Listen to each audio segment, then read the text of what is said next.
Hare Nama Hare Nama eva kevalam Kalo nasteva nasteva nasteva gatiranyata Hare Nama Hare Nama eva kevalam Kalo nasteva nasteva nasteva gatiranyata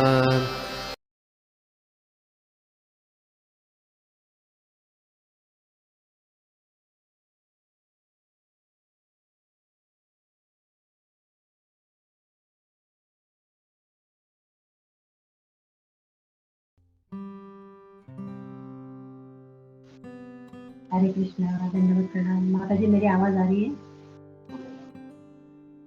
जी हाँ माता। माता जी शुरू करें अभी ना? हाँ जी हाँ। ओम नमो भगवते वासुदेवाय। ओम नमो भगवते वासुदेवाय।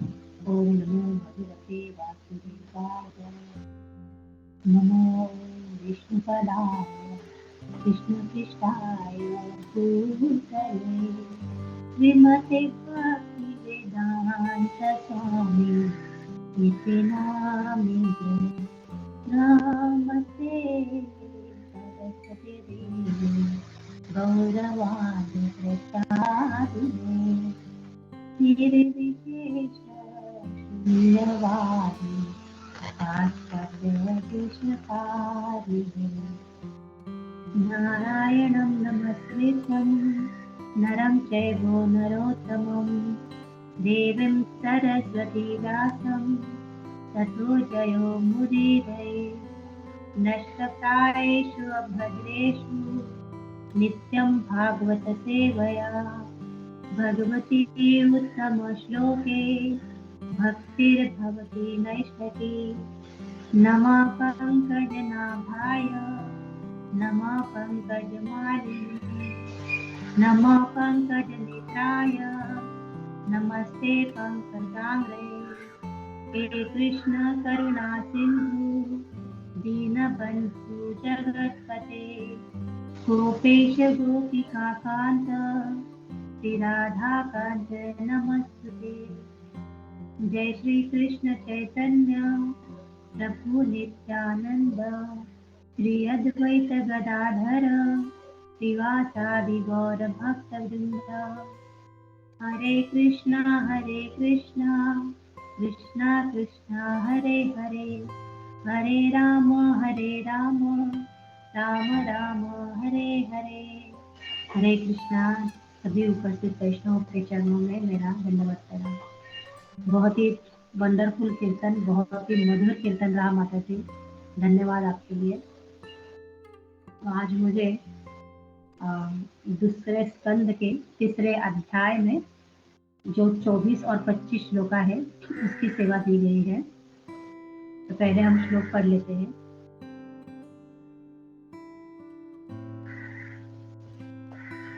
तत अश्मसारं हृदयं वतेदं यत गृह्यमाणे हरिनामधेये न विक्रयेत अथ यद विकारो नेत्रे जलं गात्ररुहेषु हर्षः। अनुवाद बाय श्रील प्रभुपाद की जय। जो हृदय श्री भगवान के पवित्र नाम का एकाग्र होकर कीर्तन करने पर भी प्रेमाश्रुओं तथा रोमांच से परिवर्तित नहीं होता, वह निश्चय ही फौलाद का बना है। हम श्लोक नंबर 25 भी पढ़ लेते हैं।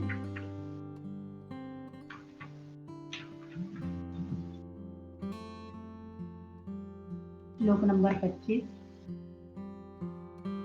अथ अभिधेहि अंगमन अनुकूलं प्रभाषसे भागवत प्रधानः यत आह वैयासकी आत्मविद्या विशारदनुप्रतिम साधु पृष्ठः। अनुवाद। हे सूत गोस्वामी, आपके वचन हमारे मनों को भाने वाले हैं, अतएव कृपा करके आप हमें यह उसी प्रकार बताएं जिस प्रकार से दिव्य ज्ञान में अत्यंत कुशल महान भक्त श्रील सुखदेव गोस्वामी ने महाराज परीक्षित के पूछे जाने पर उनसे कहा। तो बहुत ही सुंदर श्लोक है, बहुत ही सुंदर इसका तात्पर्य है। मैं आप सबसे प्रार्थना करती हूँ कि मुझे आप आशीर्वाद दीजिए कि मैं इसको न्याय दे सकूं। तो अभी तक हम लोग इस तीसरे अध्याय में हृदय परिवर्तन के बारे में हम लोग सारे श्लोकों में हमने इसका अध्ययन किया है कि किस तरह से हृदय परिवर्तन के बारे में बताया गया है कि शुद्ध भक्ति के द्वारा क्या होगा कि हृदय परिवर्तन होगा। जो भगवान परमात्मा रूप में सबके हृदय में है, तो अभी वो इस तरह से हमारे आदतों को, हमारे नेचर को किस तरह से वो चेंज करेगा, हमारे हृदय को किस तरह से परिवर्तित करेगा। तो ये हृदय परिवर्तन कब होगा? ये हृदय परिवर्तन होगा गंभीर साधना भक्ति। जब हम हमारी साधना में हम क्या होते हैं, गंभीरता लाते हैं, हम बड़े सीरियस होके हमारे जो गुरुजन है, हमारे आचार्य है, उनके बताए गए पदचिन्हों पे हम चलते हैं, हमारी साधना भक्ति में गंभीर होते हैं, तो क्या होगा, तब जाके ये हृदय परिवर्तन होगा। और इसको क्या बताया गया है कि इसको करने के लिए, तो यहाँ पे जो मैं थोड़ा तात्पर्य से भी थोड़ा सा पढ़ना चाहूंगी। तात्पर्य इसका बहुत ही बड़ा है, लेकिन हम थोड़ा सा इसमें से पढ़ेंगे कि यहाँ पे बताया गया है, यहाँ पर विधि भक्ति अर्थात शरीर के अंगों द्वारा आँख, नाक, कान, हाथ, पांव इत्यादि जिनका वर्णन पहले ही हो चुका है, की गई नियमित भक्ति पर शरीर के अंगों की समस्त गतिविधियों को प्रेरणा प्रदान करने वाले मन के आधार पर बल दिया जा रहा है। तो यहाँ पे बताया गया है कि क्या है, हम हमारे जो ये इंद्रियां है ना, इन इंद्रियों से ही हम भक्ति कर पाएंगे। लेकिन ये इंद्रियां कैसी होगी? ये इंद्रियां अभी शुद्ध होनी चाहिए।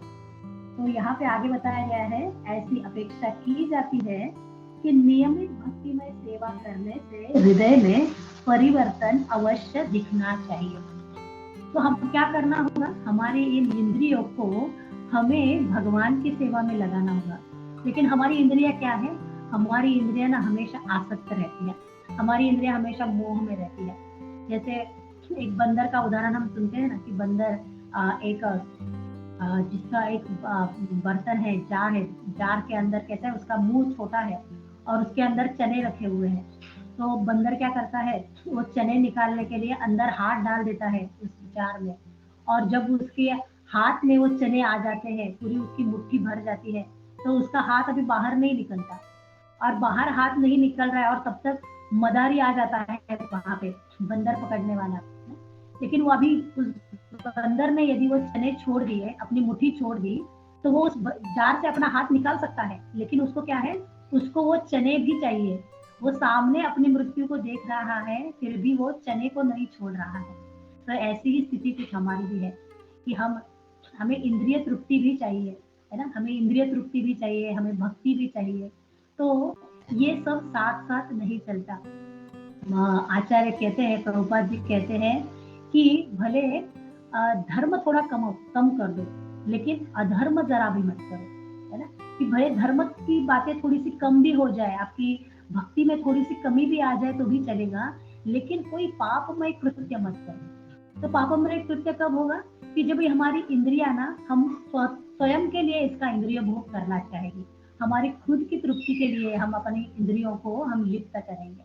तो हम जैसे धर्म, अधर्म, भक्ति, इंद्रिय तृप्ति, ये सभी साथ साथ नहीं हो पाएंगे, है ना, ये साथ साथ नहीं होंगे। तो यहाँ पे प्रभुपाद जी तात्पर्य में यही बोल रहे हैं कि हृदय परिवर्तन यदि देखना है तो कैसे होना चाहिए? नियमित भक्तिमय सेवा होनी चाहिए। ये इंद्रियों को हमें भगवान की नियमित सेवा में लगाना होगा। यदि ऐसा परिवर्तन नहीं आता, अभी ट्विस्ट है, ये सबसे बड़ा इस श्लोका का बहुत बड़ा ट्विस्ट है। यदि ऐसा परिवर्तन नहीं आता तो समझना चाहिए हृदय औलाद का बना है। तो हमें अपने आप को परखना पड़ेगा कि मेरी भक्ति सही दिशा में जा रही है या नहीं, है ना। तो मेरे में क्या चेंजेस आने चाहिए, क्या चेंजेस मुझे दिखाई देने चाहिए। तो यहाँ पे क्या बताया गया है कि सही तरीके से क्या होना चाहिए, श्रवण और कीर्तन होना चाहिए। हम जब भक्ति कर रहे हैं तो यदि हम सही तरीके से श्रवण और कीर्तन करते हैं तो क्या होगा कि हमें वो कृष्ण प्रेम धन प्राप्त होगा। तो कृष्ण प्रेम धन प्राप्त हुआ है ये कैसे पता चलेगा, तो तात्पर्य में प्रभुपाद लिखते हैं, हमें सदैव स्मरण रखना चाहिए कि भक्तिमय कार्यों को संपन्न करने में श्रवण या कीर्तन दो मूलभूत सिद्धांत है, और यदि उन्हें ठीक से संपन्न किया जाए तो इससे हर्ष उत्पन्न होगा, जो आंखों में आंसू तथा शरीर में रोमांच द्वारा लक्षित होगा। तो अभी यहाँ पे ना हमारे शरीर के लक्षण बताए गए हैं कि यदि हमारा श्रवण कीर्तन सही तरीके से जा रहा है क्या नहीं, हम भक्ति में सही ट्रैक पर है क्या नहीं, इसको यदि जांचना है, परखना है, तो क्या है, ये लक्षण हमारे अंदर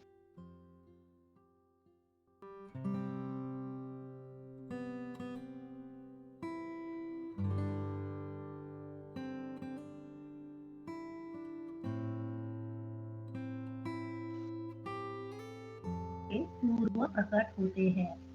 तो प्रभुपाद जी इतना सुंदर यहाँ पे बता रहे हैं कि हमने कितने जन्म लिए हैं, है ना, हम कितने जन्मों से हम इस योनियों में, इस योनि में, उस योनि में भटकते रहे होंगे, लेकिन ये कृष्ण प्रेम धन कब मिलेगा, जब हम शुद्ध भक्ति द्वारा, है ना, शुद्ध भक्ति द्वारा हम साधन विधि को अपनाएंगे और श्रवण कीर्तन के माध्यम से जब हमारे शरीर में ये विकार हमें नजर आएंगे, तब हमें ये एक प्रमाण मिल जाएगा कि हम शुद्ध भक्ति की ओर क्या कर रहे हैं, हम अग्रसर हो रहे हैं।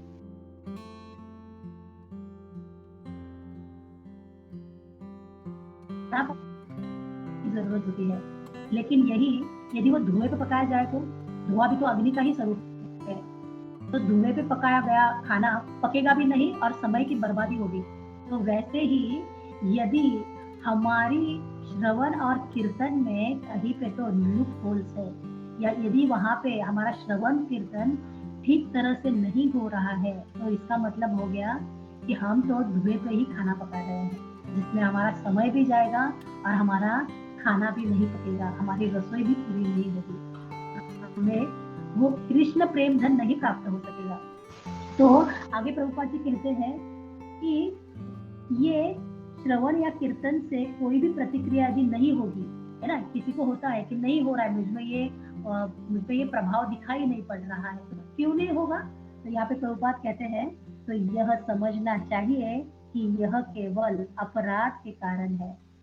तो भक्ति में हमसे जो अपराध होते हैं, उन अपराधों के कारण ये लक्षण प्रकट नहीं हो पाते, है ना। तो ये अपराध कैसे होते हैं, हम तो सब यहाँ पे भक्ति करने आए हैं, है ना, हम तो सब यहाँ पे भगवान की कृपा प्राप्त करने के लिए आए हैं, तो ये अपराध होते ही कैसे हैं। तो अपराध कैसे होंगे कि हम क्या करते हैं, हम ना हमारे अंदर जो एक गुण, कोई भी हमारे पास एक कोई क्वालिटी होगी भक्ति में, तो हम क्या करते हैं, हम ना उस क्वालिटी के ना एकदम लाउड प्रीचर बन जाते हैं, हमारे उस गुण को हम सबसे अग्रसर रखते हैं कि ये गुण कैसा है, ये गुण सबसे उत्तम है। जैसे समझ लीजिए कि कोई सुबह मंगल आरती में उठता है ना, सुबह 3:30-4 बजे रोज मंगल आरती कोई अटेंड करता है, तो वो सबको बोलेगा, हाँ मैं, उसको पता है कि मैं मंगल आरती करता हूँ, मैं मंगल आरती बहुत अच्छे से करता हूँ, तो वो सबको पूछेगा, हाँ तुम्हारी कितनी माला होती है, अच्छा लेकिन तुम मंगल आरती करते हो क्या, है ना, मंगल आरती नहीं करते हो, है ना तुम।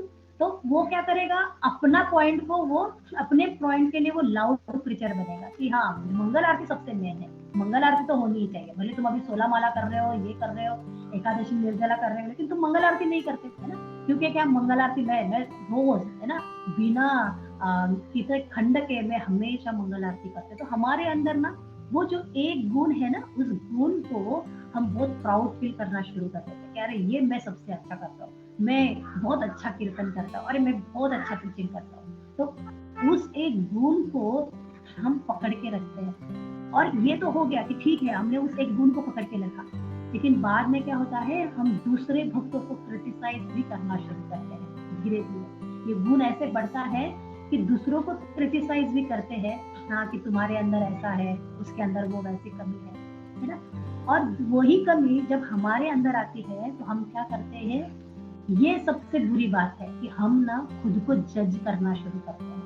तब हम एक्सेप्ट नहीं करते हमारी गलती को, है ना। दूसरों को क्रिटिसाइज करते हैं तब तो हम कहते हैं कि उसकी गलती है, लेकिन जब वो हमारे साइड में आती है वही गलती, तो हम खुद को जज करना शुरू करते हैं और यही से अपराध शुरू हो जाते हैं, है ना। ये अपराधों का गंभीर पॉइंट यहाँ से शुरू होता है। तो थोड़ा सा इसको हम ऐसे फनी लैंग्वेज में भी देखेंगे कि किस तरह से अपराध है ना, कि अभी हम मंदिर में जाते हैं, तो मंदिर में जाएंगे तो क्या होता है कि कोई रूल ब्रेक करते हैं, है ना, जैसे 4 नियमों का पालन है या जो भी है ना, जो भी हम प्रभुपाद जी ने जो बताए हैं, तो कोई उस रूल को पालन नहीं करते तो हम कहते हैं उसका कैरेक्टर कैसा है, उसका कैरेक्टर ना, उसका कैरेक्टर लूज है। लेकिन वही जब हमारे वो तो कहेंगे हम लोग कि आई एम प्रैक्टिकल, कि मैं प्रैक्टिकल हूँ, मैं हर जगह पे सोचती हूँ कि अभी इसको अप्लाई करना चाहिए या नहीं, उसको अप्लाई करना चाहिए कि नहीं, तो आई एम प्रैक्टिकल। लेकिन उसने रूल ब्रेक किया है तो उसका कैरेक्टर कैसा है, तो उसका कैरेक्टर लूज है। यदि कोई मंगल आरती में नहीं आ रहा है तो क्या कहेंगे हम लोग, उसको कहेंगे अरे वो मंगल आरती अटेंड नहीं करते ना, बड़े आलसी है वो लोग, सुबह उठने को नहीं होता है उनको, बड़े आलसी है। लेकिन कभी कभी मैंने किसी दिन नहीं करी तो मैं क्या कहूंगी, हाँ मैं बहुत थकी हुई थी, आई एम वेरी टायर्ड, है ना, तो मैं टायर्ड हूँ इसलिए मैंने मंगल आरती नहीं करी, लेकिन उसने नहीं करी तो फिर वो आलसी है। तो दूसरों को हम इस तरह से हम खुद को जज करेंगे और दूसरों को क्रिटिसाइज करेंगे।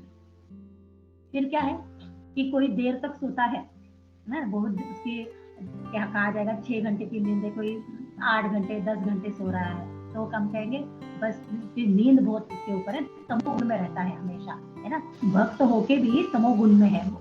लेकिन जब हम सोते हैं तो हम क्या करेंगे कि मैं क्या करता हूँ, आई टेक रेस्ट, मैं, है ना, मुझे भक्ति के लिए रेस्ट जरूरी है तो मैं रेस्ट कर रहा हूँ। लेकिन वो जो है दूसरा, वो क्या है, वो सिंपली स्लीपिंग, वो आराम से बस सो रहा है, तमोगुण में सो रहा है, और मैं कर रहा हूँ वो मैं रेस्ट कर रहा हूँ। आगे क्या आता है कि जब हम, है ना, दूसरों को, दूसरे वैष्णवों के अपराध दिखाने शुरू करते हैं, हम उनको क्रिटिसाइज करना शुरू करते हैं, तो हम क्या कहते हैं कि हम उनको अवगत करा रहे हैं, है ना, हम उनको बता रहे हैं कि आप आपके साथ ये ऐसे आपके साथ ऐसे अपराध कर रहे हो, ये अपने प्रभुपाद ने हमें ऐसे बताया है। तो हम क्या कह रहे हैं कि ऐसे बताने से हम क्या कर रहे हैं, उसको भक्ति में उसकी हम प्रगति करा रहे हैं, है ना। हम ये नहीं देख रहे कि हम भी अपराधी कर रहे हैं, हम सोचते हैं कि हम भक्ति में उसकी प्रगति कराने के लिए हम उसको बताने जा रहे हैं या उसको हम क्रिटिसाइज कर रहे हैं। दूसरा क्या है कि यदि कोई दूसरा मॉडर्न गैजेट पहने तो हम क्या कहेंगे, अरे भक्त होके भी इतने मॉडर्न गैजेट पहनते हैं, तो ये क्या है, ये तो माया में है ना, इतने बड़े बड़े गैजेट्स, इतना भारी गैजेट्स पहनते हैं, अभी भी माया में है। लेकिन जब हम खुद पहनेंगे तो हम क्या कहेंगे कि मेरा युक्त वैराग्य है ना, मैं युक्त वैराग्य, कि ऊपरी ऊपरी में दिखा रहा हूँ लेकिन मन से क्या हूँ, मन से मैं पूरा वैरागी हूँ, मुझे इसमें कोई आसक्ति नहीं है। और जब के समय, जब जपा करते समय, जब कोई आंख बंद करके जब करता रहेगा तो हम कहेंगे हाँ वो आंख बंद करके सो भी जाता होगा, है ना, इतने देर तक जरा भी हिल नहीं रहा, कुछ नहीं, उसके मोमेंट नहीं हो रहे हैं, मुंह भी नहीं हिल रहा, लिप्स भी नहीं हिल रहे, इसका मतलब वो जपा में सो जाता है। लेकिन वही जब मैं करता हूँ जपा तो क्या है, मैं समाधि में हूँ, मैं समाधि में चला जाता हूँ, है, जब मेरे ओठ नहीं हिल भी रहे हैं तो मैं क्या हूँ, तो मैं समाधि में हूँ। तो इस तरह से हम क्या करते हैं, हम अपने आप को जज करना शुरू कर देते हैं और यहाँ से वो वैष्णव अपराध शुरू हो जाते हैं, जहाँ से क्या है कि हमारी भक्ति रोकी जाती है ना, हम भक्ति में आगे नहीं बढ़ पाते। तो जब हम ध्यान करते हैं, जब हम साधना करते हैं, जपा करते हैं, तो ये जपा करते वक्त या हम जो भी भगवान से कमिटमेंट करते हैं, हमारे गुरुओं से हम कमिटमेंट करते हैं कि हम 4 नियमों का पालन करेंगे, 16 माला जप करेंगे। तो यहाँ पे प्रभुपाद जी कहते हैं कि भले आपकी ये कमिटमेंट है, वो भले कोई सुने ना सुने, लेकिन कृष्ण ध्यान से सुनते हैं।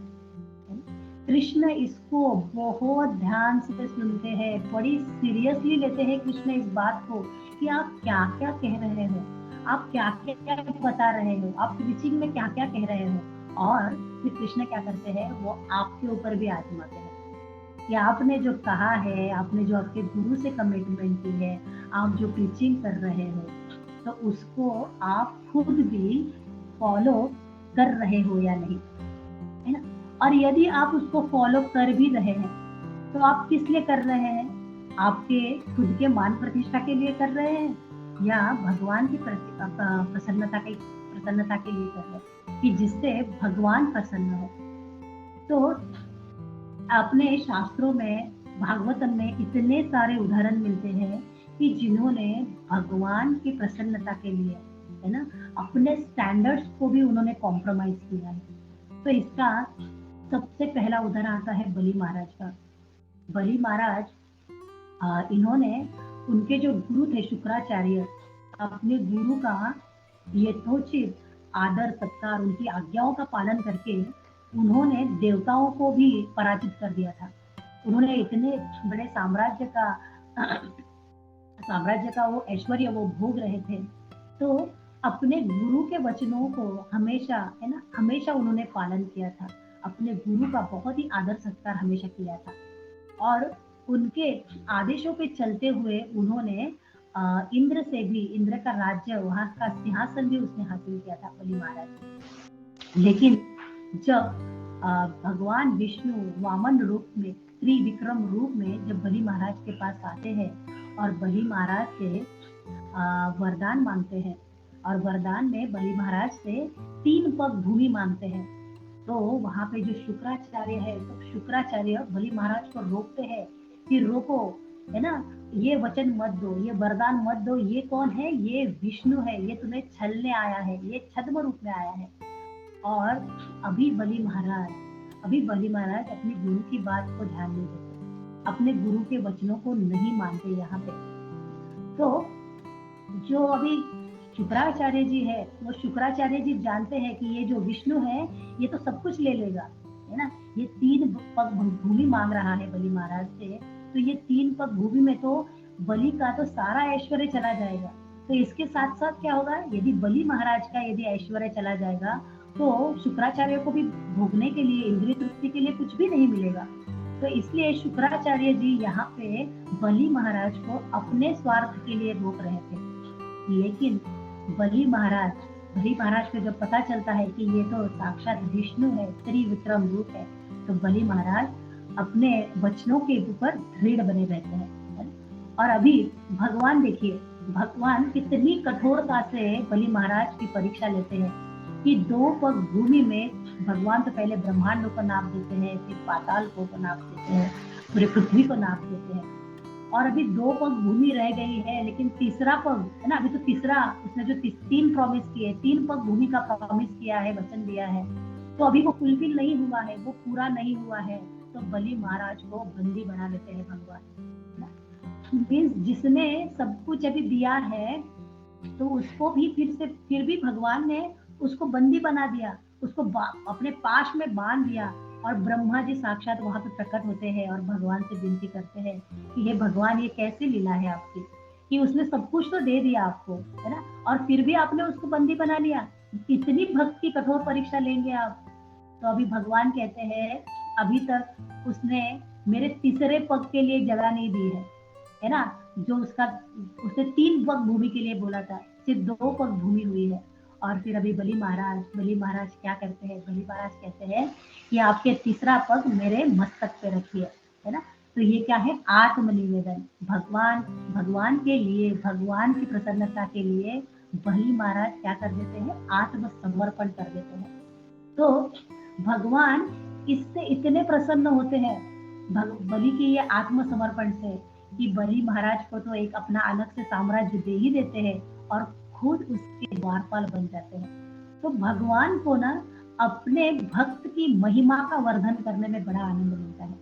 भगवान भी अपने भक्त के क्या करते हैं, उसके धैर्य को, उसके जो उसने अपने स्टैंडर्ड्स बना रखे हैं ना, उस स्टैंडर्ड की परीक्षा लेते हैं कि तुम अपने कंफर्ट जोन से बाहर आते हो क्या नहीं, है ना, कि तुम मेरी प्रसन्नता के लिए अपनी कंफर्ट जोन को भी छोड़ पाते हो या नहीं। हो गया। तो बलि महाराज, यहाँ पे बलि महाराज ये आत्मसमर्पण का सबसे बड़ा उदाहरण है कि बलि महाराज ने भगवान की प्रसन्नता के लिए अपने जो स्टैंडर्ड थे उस स्टैंडर्ड को भी उन्होंने क्या कर दिया, उन्होंने सैक्रिफाइस कर दिया, उन्होंने समर्पित कर दिया। तो आगे प्रभुपाद जी का भी एक उदाहरण है। जब एम्स्टरडैम में प्रभुपाद जी जगन्नाथ जी, बलदेव और सुभद्रा मैया का इंस्टॉलेशन कर रहे थे और उन लोगों के लिए ये सब कुछ नया था। वहां पे उनको ये कुछ भी मालूम नहीं था कि कैसे इंस्टॉलेशन होना है, क्या करना है। और प्रभुपाद जी उनको ये सब कुछ इंस्ट्रक्शन दे रहे थे कि किस तरह से करना चाहिए, किस तरह से पूजा होगी। और ये फर्स्ट टाइम एम्स्टरडैम में सब कुछ हो रहा था, तो इसका लाइव वहाँ पे वीडियो ये हो रहा था, रिकॉर्डिंग हो रहा था। और सब जगह पे ना, सब अलग अलग न्यूज चैनल पे ये सब लाइव दिखाया जा रहा था। और प्रभुपाद जी देख रहे थे कि ये लोग ना, कुछ भी इनसे ठीक से नहीं हो रहा था ये सारी चीजें। प्रभुपाद जी बड़े परेशान हो रहे थे, पर प्रभुपाद जी सबको डांट रहे थे कि ये ठीक से नहीं है, वो ठीक से नहीं है। इवन जो यज्ञ बन रहा था वहां पे, वो यज्ञ में फल नहीं थे, फूल नहीं थे, कुछ भी नहीं थे वहां पे अरेंजमेंट। तो प्रभुपाद जी सबको ना थोड़े से गुस्से में सबको बोल रहे थे कि ये ठीक से होना चाहिए, वो होना चाहिए। तो अभी वहां पे माहौल ऐसे हो गया था कि सभी लोग प्रभुपाद जी का ये रूप पहली बार देख रहे थे कि प्रभुपाद जी ऐसे गुस्से में है इतना कि ठीक से नहीं हो पा रहा है। तो वहां पे इंस्टॉलेशन तो जगन्नाथ जी का हो रहा था, लेकिन सभी लोग जहाँ पे वो जितने डिवोटीज थे वो कह रहे थे आपस में, लेकिन प्रभुपाद जी नरसिम्हा देव का रूप धारण किए हुए हैं, है ना, इतने प्रभुपाद जी क्रोधित थे। और ये सारे डिवोटीज, उनके जो डिसाइपल्स थे, वो प्रभुपाद जी से दूर दूर भाग रहे थे, कोई उनके पास आने को तैयार नहीं था, क्योंकि अभी प्रभुपाद जी किसके ऊपर गुस्सा कर देंगे पता नहीं चलेगा। लेकिन तभी क्या होता है कि एक 2-3 दिन पहले आया हुआ एक नया डिवोटी प्रभुपाद जी के पास आता है और प्रभुपाद जी को कहता है कि Prabhupada ji chant Hare Krishna and be happy. अभी प्रभुपाद जी का रिएक्शन क्या है, प्रभुपाद जी उसके हाथ में जो माला है वो माला ले लेते हैं और प्रभुपाद जी उसकी माला लेके चैंट करना शुरू कर देते हैं। तो इतने बड़े फाउंडर आचार्य, इतने बड़े पोस्ट पे है ना, और इनको ये 2-3 दिन पहले आए हुए डिवोटी कहते हैं कि आप हरे कृष्णा चैंट कीजिए। और प्रभुपाद जी अभी उनको कुछ भी नहीं कह रहे हैं, प्रभुपाद जी ने सिंपली उनकी बीड़ बैग उनके हाथ से ले ली और उसी के बीड्स पे माला जपना प्रभुपाद जी शुरू करते हैं। तो यहाँ पे प्रभुपाद अपनी प्रतिष्ठा, मान, ये सब कुछ है ना, ये सब कुछ साइड में है, ये सब कुछ साइड में रखना। तो किसके लिए? भगवान की प्रसन्नता के लिए। जब करना है भगवान की प्रसन्नता के लिए करना है। और अर्जुन का भी उदाहरण आता है। अर्जुन जब युद्ध के कुरुक्षेत्र के युद्ध भूमि पे युद्ध न करने के अर्जुन बहुत सारे कारण देता है। अर्जुन कहता है कि यदि ये युद्ध होगा तो युद्ध में क्या हो जाएगा, युद्ध में सारे सैनिक मारे जाएंगे, तो उनकी जो पत्नियां हैं वो विधवा हो जाएंगी, तो इससे क्या होगा, इससे आगे जाके वो जो स्त्रियां है वो प्रदूषित हो जाएंगी, इससे वर्ण संकर संतानें पैदा हो जाएगी। तो ऐसे शास्त्रों को अनुचित अलग अलग कारण यहाँ पे बता रहा है अर्जुन कि इस तरह, इसके वजह से मुझे क्या करना है, मुझे ये युद्ध नहीं करना है, ये युद्ध को टाल देंगे तो सही रहेगा। क्योंकि क्या होगा, ये समाज पूरा प्रदूषित हो जाएगा।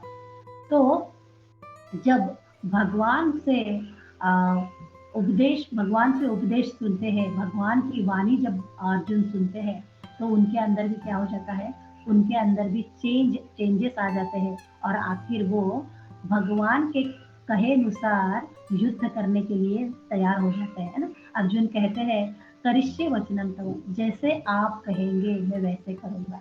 तो भगवान की प्रसन्नता के लिए अर्जुन भी क्या करते हैं, अर्जुन भगवान की प्रसन्नता के लिए युद्ध करते हैं। फिर आता है युधिष्ठिर महाराज का उदाहरण। युधिष्ठिर महाराज कभी भी उनका वो कभी झूठ नहीं बोलते थे, लेकिन जब द्रोणाचार्य को, है ना, जब द्रोणाचार्यों के लिए वो जब उनको न्यूज सुनानी थी कि अश्वत्थामा मर गया, तो थोड़ा सा युधिष्ठिर महाराज भी हिचकिचाते हैं कि किस तरह से बताए, झूठ कैसे बोले, है ना। लेकिन भगवान के लिए, भगवान की प्रसन्नता के लिए युधिष्ठिर महाराज भी बोल देते हैं।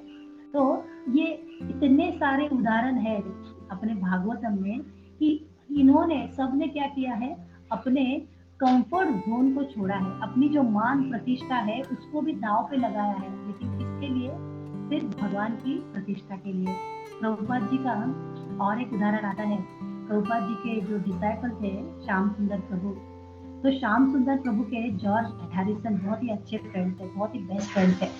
तो प्रभुपाद जी ने श्याम सुंदर प्रभु को कहा कि आप क्या करो, आप जॉर्ज हैरिसन से लक्ष्मी डोनेशन के लिए उसको कहो, है ना, वो बहुत ही रिच है तो वो लक्ष्मी डोनेट करेगा, तो आप उससे सिफारिश कीजिए कि आप लक्ष्मी डोनेट करो। तो अभी श्याम सुंदर प्रभु प्रभुपाद जी से कहते हैं कि जॉर्ज हैरिसन ये मेरा सबसे बेस्ट दोस्ती हमारी यदि टिकी हुई है ना, तो ये इसी आधार पर टिकी है कि मैंने ना कभी उससे कोई कुछ मांगा नहीं है, और हम यही हमारी दोस्ती का सबसे कड़ी, हमारी मजबूती की वजह यही है कि हमने कभी किसी से ना कोई डिमांड नहीं करी, हमने कभी किसी को कभी एक दूसरे से कुछ मांगा नहीं है। तो प्रभुपाद जी कहते हैं ठीक है, अभी तुम क्या करो, तुम ना मुझे यहाँ पे मुझे बैड बॉय बना दो, है ना, मुझे यहाँ पे बैड मैन बना दो। तुम कहो मेरे जो गुरु है, मेरे गुरु ने मुझे कहा है कि उनको लक्ष्मी की जरूरत है,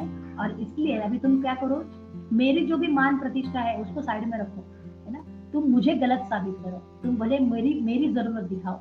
क्योंकि उस समय क्या था, प्रभुपाद जी को 10वें स्कंद का पब्लिशन करने के लिए उनके पास लक्ष्मी कम पड़ रही थी, धनराशि पर्याप्त नहीं थी, और इसलिए प्रभुपाद जी को बहुत जल्दी थी कि जैसे धनराशि आए तो इसकी प्रिंटिंग हो जाएगा। और फिर प्रभुपाद जी यहाँ पे श्याम सुंदर प्रभु को कहते हैं कि जाओ तुम हैरिसन को जाके कहो कि मेरे गुरु ने मुझे भेजा है, मेरे गुरु को जरूरत है इसलिए मैं आया हूँ, है ना, मेरे गुरु ने मुझे भेजा है, वरना मुझे तो कोई इसकी जरूरत नहीं है।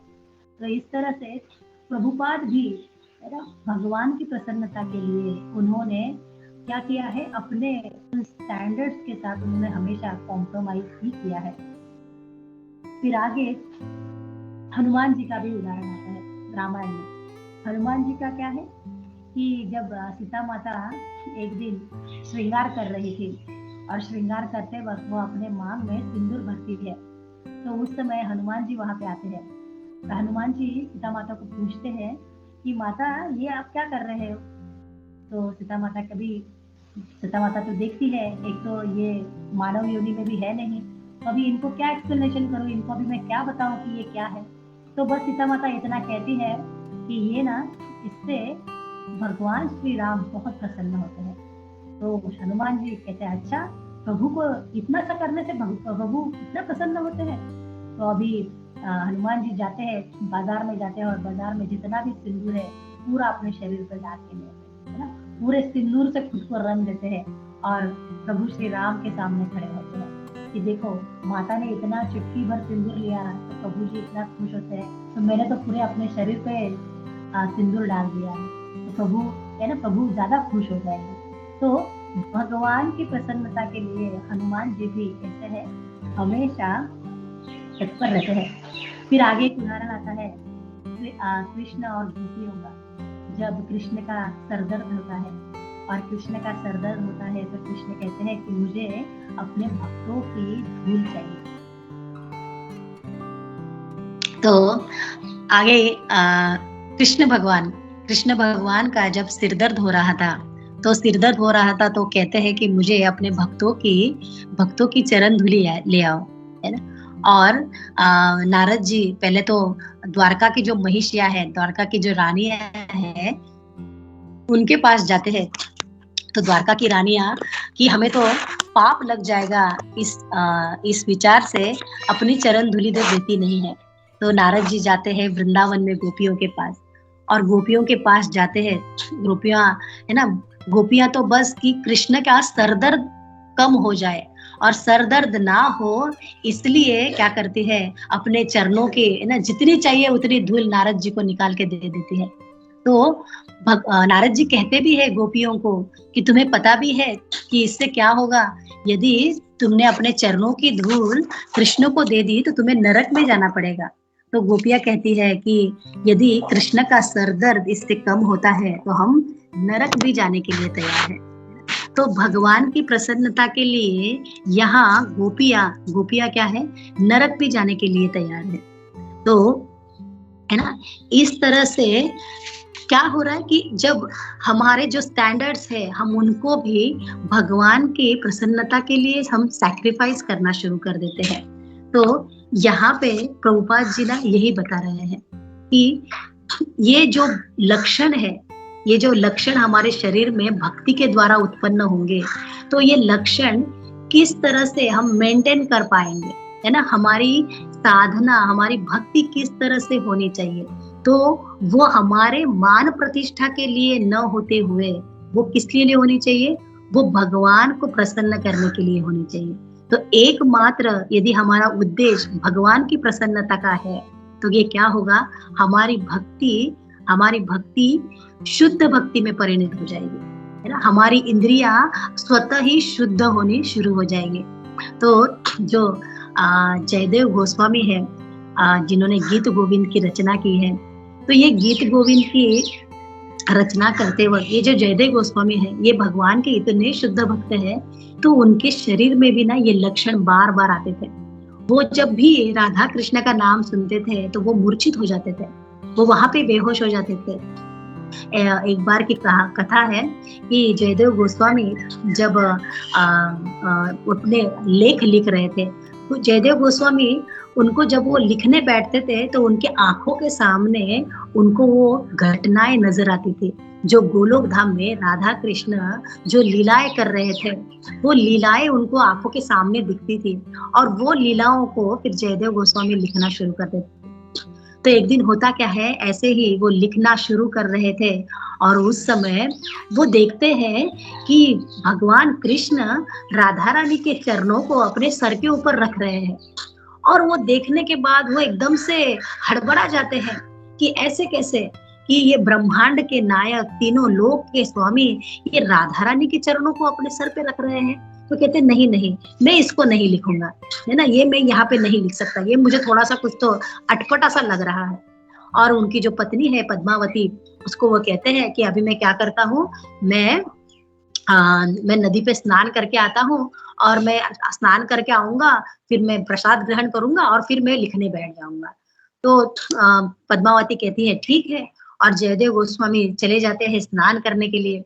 और अभी जयदेव गोस्वामी का, अभी पद्मावती जी को भी ये पता था कि अभी ये जयदेव गोस्वामी चले जाएंगे, वहां पे उन्होंने कहीं पे भी राधा कृष्ण का नाम सुना तो वहीं पे बेहोश हो जाएंगे, वहां पे बेहोश हो गए तो वहां पे उनके 2-3 घंटे तो वैसे ही बेहोशी की हालत में निकल जाएंगे, है ना, तो आने के लिए उनको बड़ा समय लगेगा। ये रोज का कार्यक्रम होता था, ये रोज होता था ऐसे इसी तरह से। तो लेकिन आज क्या होता है, जयदेव गोस्वामी अभी स्नान करने के लिए गए हैं तो तुरंत ही आ जाते हैं। तो पद्मावती भी एकदम अचरज में पड़ती है कि अरे आज आप बहुत जल्दी आ गए।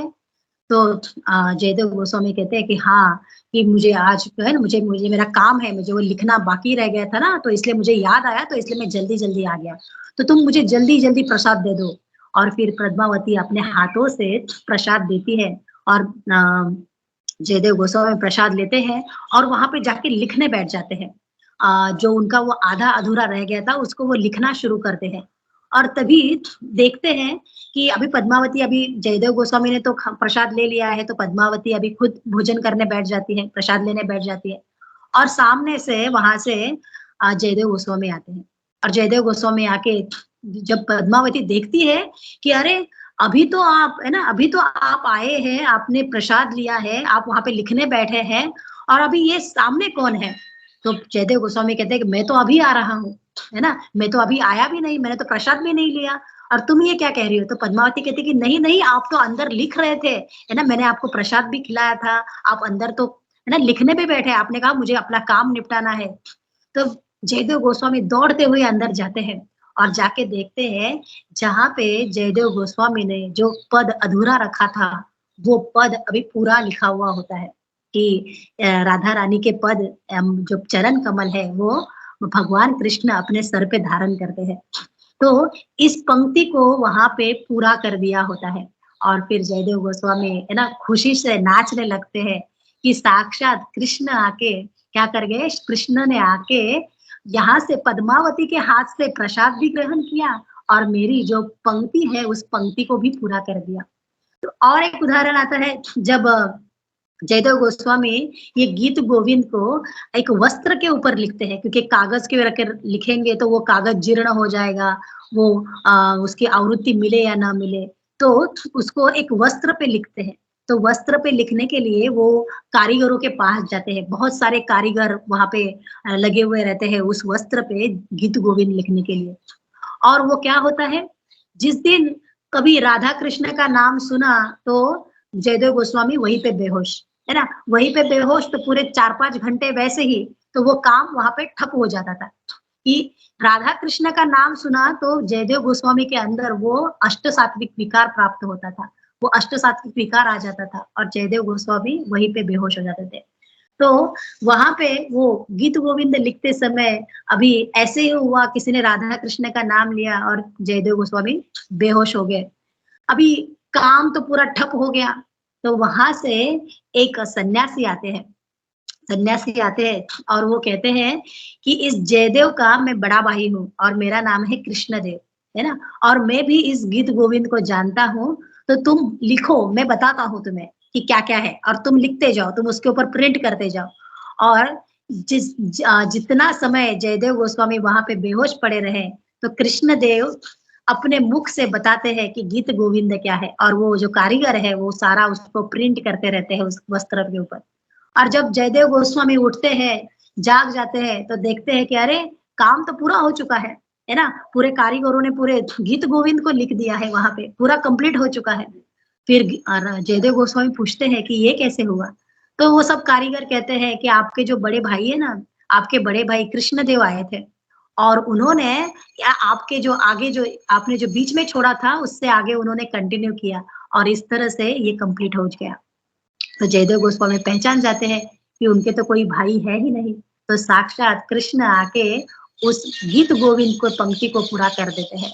तो इस तरह से है ना, भक्ति में ये अष्ट सात्विक विकार, ये अष्ट सात्विक विकार हमारे शुद्ध भक्ति के लक्षण है कि हमें हमारी भक्ति सही ट्रैक पे है और हमें भगवान की प्रेम भक्ति पाने के मार्ग पे हम उचित मार्ग पे है, इसका ये लक्षण है। तो इस तरह से हमारा श्रवण और कीर्तन इतना गंभीर होना चाहिए, ये प्रभुपाद इन श्लोकों में बता रहे हैं। तो मैं मेरी वाणी को यहीं पे विराम दूंगी और आप सबसे जो भी मेरे से कोई त्रुटि हुई है तो मुझे इसलिए क्षमा कीजिए और आपकी कोई टिप्पणी है तो प्लीज मुझे बताइए। हरे कृष्णा, दंडवत प्रणाम सभी को। हरे कृष्णा माता जी, दंडवत प्रणाम माता जी। कुछ गलती तो हो ही नहीं सकती, बहुत सुंदर था क्लास। और जो आपने पहले बताया था वैष्णव अपराध, जैसे हम लोग कैसे इतने छोटे छोटे हो जाते हैं और फिर बड़े हो जाते हैं, पता भी नहीं चलता। तो मुझे लगता है हर दिन अगर ये वैष्णव अपराध पढ़ लेंगे ना तो किसी से कुछ भी गलती नहीं हो सकती। मैं अपने लिए तो ऐसे करती हूँ, मतलब जैसे 10 अपराध है, उसके अलावा ये बीच बीच में ऐसे पढ़ती रहती हूँ जो वैष्णव अपराध के कभी भी हो सकता है, पता भी नहीं चलता, अनजाने में हो जाता है। तो वो बहुत जरूरी है। उसमें जो अपने पे एक बताया था कि शायद हम लोग जपा कर रहे हैं या प्रचार कर रहे हैं या कुछ भी लेक्चर दे, तो कोई सुने या ना सुने, भगवान तो ध्यान से सुन रहे हैं। ये हमेशा हमें याद रखना चाहिए। जैसे जैसे प्रभुपाद जी ने भी किया था ना, कोई भी नहीं था लेक्चर में, सिर्फ प्रभुपाद अकेले फिर भी बोल रहे थे, क्योंकि उन्हें पता था भगवान सुन रहे हैं। इसे हमें भी ध्यान में रखना चाहिए। कोई आए या ना आए, हमें अपनी बात कहनी है। और जो भी हम लोग भी बोलते हैं, तो जैसे अभी हम लोग भी तैयारी करते हैं और बोलते हैं, तब भी हम लोग, हाँ, अरे ये गुण तो मुझ में नहीं है, ये मुझे डेवलप करना है। तो इससे हम लोग कितने शुद्ध हो जाते हैं और अपने आप को बदलने की कोशिश करते हैं। ये भी प्रभुपाद जी ने हमें बहुत एक अच्छा अवसर दिया है कि हम लोग प्रचार करें। और प्रचार करते हैं तो हम लोग वो सुनते हैं। जैसे अभी मुझे कुछ बोलना है भागवतम के श्लोका के बारे में, तो हम लोग वो सुनेंगे, पढ़ेंगे, श्रवण करेंगे, और फिर हाँ, ये गुण मुझ में नहीं, ये मुझे डेवलप करना है, तभी मैं बोल पाऊंगी और तभी आगे के वाला भी समझ पाएगा। वो भी हमें बहुत प्रभुपाद की वजह से बहुत अच्छा एक सीख मिलती है। हरे कृष्णा माता जी, बहुत सुंदर था। हरे कृष्णा, दंडवत प्रणाम माता जी। माता जी, आप ना बहुत एक एक पॉइंट को बहुत ध्यान से सुनते हैं। सच में हम में, मुझ में भी इतनी वो क्वालिटी है नहीं कि आप एक एक पॉइंट को आप याद रखते हैं माता जी। और आपने बहुत सुंदर बात कही माता जी कि ये ना यह भागवतम है ना, मेरा तो ये पहला ही मेरा अनुभव है। मैं पहले ही भागवतम में यहाँ पे क्लासेस में कर पा रही हूँ माता जी। तो ये तो मुझे सनातन निताई प्रभु जी और गोपी मनोहर प्रभु जी की कृपा से, इनके ब्लेसिंग्स के मुझे वजह से ये प्लेटफॉर्म मिला है ना, कि इनके वजह से हम लोग उस श्लोका को पढ़ते हैं, हम डिटेल्स में उसकी जानकारी लेना शुरू कर देते हैं, है ना। तो इतना डिटेल में हम जाते भी नहीं थे, नहीं तो ये सेवा जो मिली है तो बस इन प्रभु जी की वजह से मुझे मिली है। तो मैं इनका भी धन्यवाद करना चाहूंगी कि इनके वजह से मैं अपनी भक्ति में प्रगति कर पा रही हूँ। हरे कृष्णा, हरे कृष्णा। जी हाँ माता जी, सनातन निताई प्रभु का हम लोग भी धन्यवाद करेंगे। आप जैसा वक्ता हमें मिला उसके लिए। हरे कृष्णा। हरे कृष्णा। कुंजेश्वरी माता जी, वामन लीला माता जी, एक्चुअली मेरा धन्यवाद प्लीज मत करना। ये सब कृष्ण की लीला थी, कृष्ण की कृपा थी कि वामन लीला माता जी जैसे महान भक्त अपने को मिल गए। It's just because of Krishna's mercy. Hare Krishna.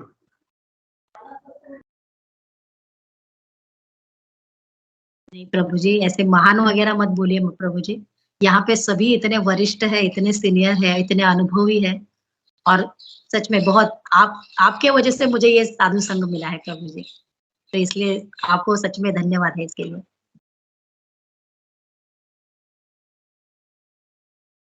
हरे कृष्ण माता जी, दंडवत प्रणाम। हरे कृष्णा जीव पावन गौर प्रभु, दंडवत प्रणाम। यस प्रभु, आप प्लीज कहिए। हरे कृष्णा, दंडवत प्रणाम। नहीं नहीं प्रभु जी, आप पहले कर दीजिए, बाद में मैं करता हूँ। माता जी का दर्शन तो हो ही रहा है माता जी, आप पहले कर दीजिए, बोल दीजिए। यस, थैंक यू माता जी। बहुत ही सुंदर क्लास था माता जी। माता जी, अगर एक प्रश्न पूछूं, माता जी से आपने कहा कि हम लोग जो भी कार्य करना चाहे वो क्लिक करना चाहिए। महाराज का उदाहरण दे। माता जी, मेरा खाली एक प्रश्न था, कभी कभी भक्त लोग मतलब भक्तों की प्रसन्नता के लिए कुछ करना चाहते हैं, मतलब और मतलब गुणगान हो या कुछ, लेकिन वो जो जिसके लिए वो कर रहे वो भी नहीं चाहते कि उनका गुणगान हो वगैरह, और उनको कभी कभी बुरा लगता है। तो जो गुणगान वगैरह कर रहा है या जो कुछ कर रहा है, उसको भी लगता है अरे मैं तो भक्त की मतलब ग्लोरिफिकेशन के लिए कर, लेकिन उससे उनको अच्छा लगने के बोला उनको अच्छा लगा, उनको थोड़ा दुख लगा। ये हर भक्त का होता है कि उनको गुणगान नहीं चाहिए, वो केवल सेवा करना चाहते हैं। लेकिन कभी कभी कुछ मौके होते हैं तो हर कोई भक्त चाहता है कि उनका गुणगान हो। तो उस स्थिति में कैसा देखे, क्योंकि जो कर रहा है उसको भी कभी कभी बुरा लग सकता है कि अरे मैंने तो उनकी प्रसन्नता के लिए किया, लेकिन उन्होंने उसको सही से नहीं लिया, तो चलो मैं आज के बाद केवल अपना साधना करूंगा, ये करूंगा, बाकी सब मैं कुछ नहीं करूंगा, क्योंकि पता नहीं वो सही से लेंगे क्या नहीं। तो ऐसे सिचुएशन माता जी कैसे देखा जाए। हरे कृष्णा। हरे कृष्णा प्रभु जी, दंडवत प्रणाम। प्रभु जी, जो शुद्ध भक्त है ना, वो अपना महिमा, अपना गुणगान सुनना कभी पसंद नहीं करते, है ना। ये मेरे जैसे तुच्छ है, मेरे जैसे अधम है, जिनको बड़े खुश हो जाते हैं कि अरे किसी ने अच्छा कहा तो हाँ। लेकिन जो शुद्ध भक्त है ना प्रभु जी, वो कभी खुश नहीं होते। वो हमेशा चाहते हैं, उनको पता है कि ये जो वाणी है, ये जो हमने जो कर भी रहे हैं, ये सारी शक्ति कहाँ से है? ये सारी शक्ति हमारे गुरु और गौरांग से प्राप्त है ना? उनके सिवाय तो हम कुछ भी नहीं है। जैसे अर्जुन के साथ हुआ था, अर्जुन ने इतना कुरुक्षेत्र का युद्ध लड़ा था, लेकिन जब भगवान इस धरातल से चले जाते हैं और भगवान की रानियों को सुरक्षित जगह से लेके जाना होता है, तो जो आदिवासी भिल्ल है, वो अर्जुन पे अटैक करते हैं। और वो आदिवासी भिल्ल जिनके हाथों में लाठे भाले वगैरह है, उनके पास कोई शस्त्र अस्त्र भी नहीं है, तो अर्जुन ऐसे आदिवासी भिल्ल लोगों से हार जाते हैं। वो सुरक्षा नहीं कर पाते कृष्ण की रानियों की। तो यहाँ पे अर्जुन समझ जाते हैं कि भगवान की शक्ति के बगैर मेरी पावर तो कुछ थी ही नहीं। तो कुरुक्षेत्र का युद्ध जो मैंने लड़ा था, वो किसके वजह था? वो कृष्ण की वजह से मैंने लड़ा था, है ना? जब जीवन से कृष्ण निकल जाएंगे तो हमारी वैल्यू ही नहीं है, हम पूरे एकदम कचरा है, हमारा कोई अर्थ ही नहीं है।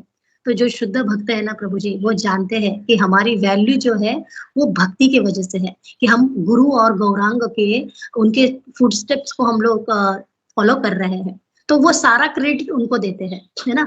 वो तो उनको आप यदि उनका महिमा गान करेंगे वगैरह, तो वो तो इतने विरक्त रहते हैं, उनको आप कुछ कहे, उनके लिए बुरा भी कहे तो उसको कोई फर्क भी नहीं पड़ता, है ना? उनको आप स्तुति भी करें, आप उनकी बुराई भी करें, वो एकदम न्यूट्रल रहते हैं, है ना? क्योंकि वो जो भी आप कहेंगे, वो सब कुछ वो भगवान कृष्ण गुरु की कृपा के ऊपर छोड़ेंगे। कि यदि आप उनका महिमा भी गान कर रहे हैं, उनकी ग्लोरीफाई उनको कर रहे हैं, तो वो उसका क्रेडिट अपने गुरु को देते हैं, है ना? तो उनको यदि बुरा नहीं लगना चाहिए, लेकिन यदि किसी को बुरा भी लगता है ना? बुरा तो वैसे लगना ही नहीं चाहिए, लेकिन किसी को पसंद आ भी नहीं रहा है, तो हमें मन से, है ना, हमारे वैष्णवों को उनके जो हमें जो उनका गुण अच्छा लगा है, हमें उसको मन से उसके ग्लोरीफाई करना चाहिए, है ना? तो ऐसे करने से क्या होगा, हमारे अंदर भी वो जो गुण है ना, वो गुण हमारे अंदर भी आना शुरू हो जाएगा। तो हमें मन से ही उनके ग्लोरिफिकेशन उनको करना चाहिए प्रभु जी। प्रभु जी, मुझे तो इतना ही समझ में आ रहा है। हरे कृष्णा, दंडवत प्रणाम प्रभु जी। यस, थैंक यू माता जी, दंडवत प्रणाम। नहीं, आपने बहुत अच्छा समझाया माता जी। हरे कृष्णा, थैंक यू माता जी। प्रभु जी, आप खुद ही इतने सीनियर और इतना सुंदर लेक्चर होता है प्रभु जी आपका, और मुझे बस आप प्रश्न पूछ के आप बस मेरा ही शुद्धिकरण कर रहे हैं प्रभु जी। मैं तो बस इतना ही जानती हूँ, तो कुछ भूल होती होगी तो ऐसा एक्चुअली प्रभु जी ने मुझे पूछा था, ऐसा कुछ हुआ उनके वहां पे, तो मैं उनको कुछ समझा नहीं पा रहा था। तो आज आपने जब प्रसंग बताया कि किस तरह से बलि महाराज ने मतलब, तो मैंने सोचा आपसे इंस्ट्रक्शन लूँ। ऐसा कुछ नहीं माता जी, अब मैं आपसे बहुत ही मतलब आपकी बेटे के समान हूँ। तो थैंक यू माता जी।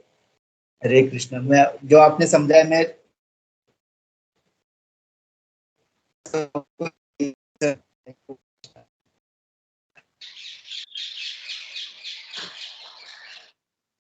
हरे कृष्णा माता जी, दंडवत प्रणाम आपको और सभी भक्तों को।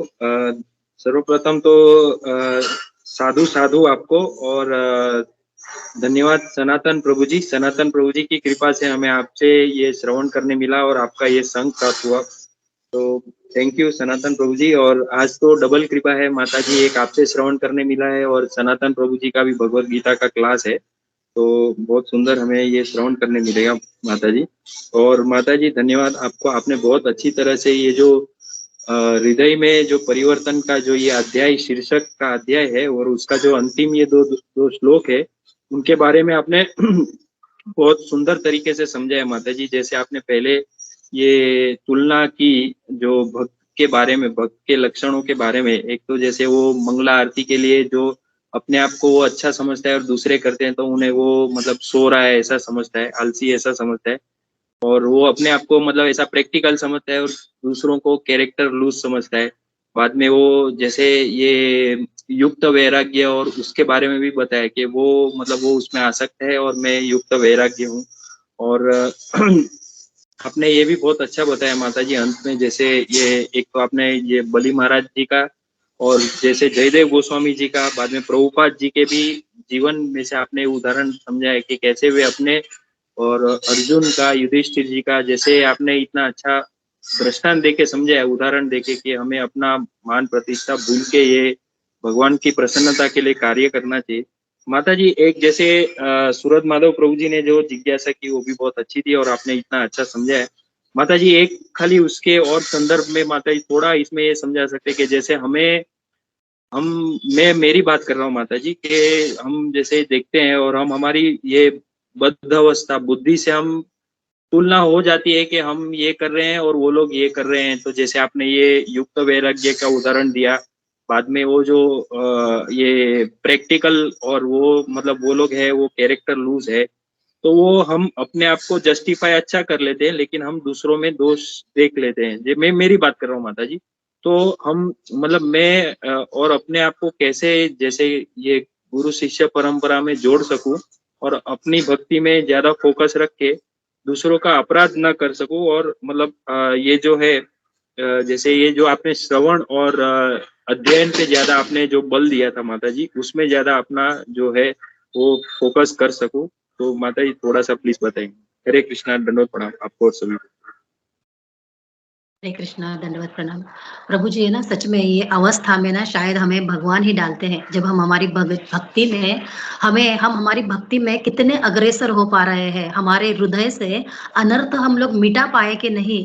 शायद ये देखने के लिए ही मुझे लगता है कि ना भगवान कृष्ण हमारे जीवन में ऐसे प्रसंग लाते हैं कि हमें हमारे वरिष्ठों के ऊपर हमें ना डाउट होना शुरू हो जाता है ना, और उसके डाउट की वजह से हम अपराध करना शुरू करते हैं, हम उनके दोषों को देखना शुरू करते हैं कि अरे इन्होंने तो ऐसे किया था, हमें तो बताते हैं कि ऐसा नहीं करना है लेकिन खुद ने तो इन्होंने ऐसे किया था।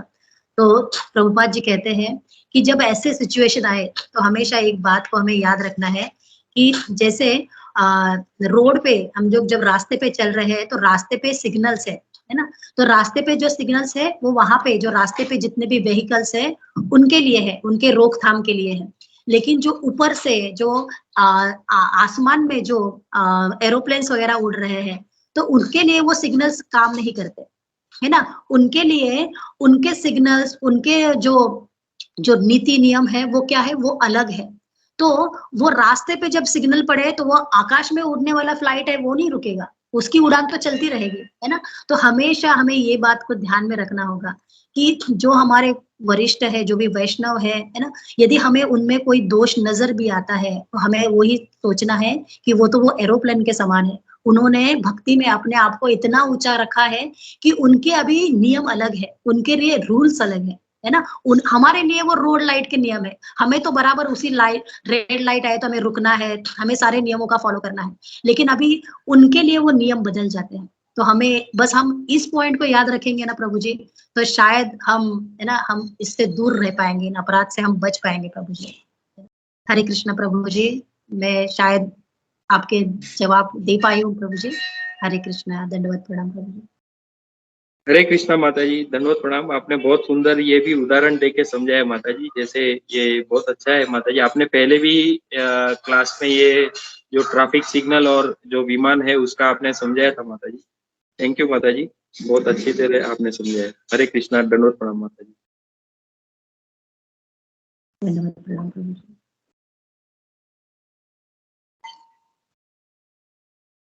ठीक है माता जी, किसी का कोई टिप्पणी नहीं है, प्रश्न नहीं होगा तो यहाँ पे विराम करें माता जी हम।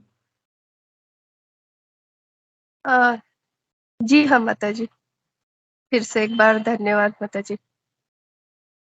वाञ्छाकल्पतरुभ्यश्च कृपा सिन्धुभ्यैव च पतितानां पावनेभ्यो वैष्णवेभ्यो नमो नमः। अनंत कोटि वैष्णव वृंद की जय। यहाँ पे उपस्थित सभी वैष्णवों के चरणों में कोटि कोटि दंडवत। हरे कृष्णा। हरे कृष्णा। इस ग्रेस वामन लीला माता जी की जय।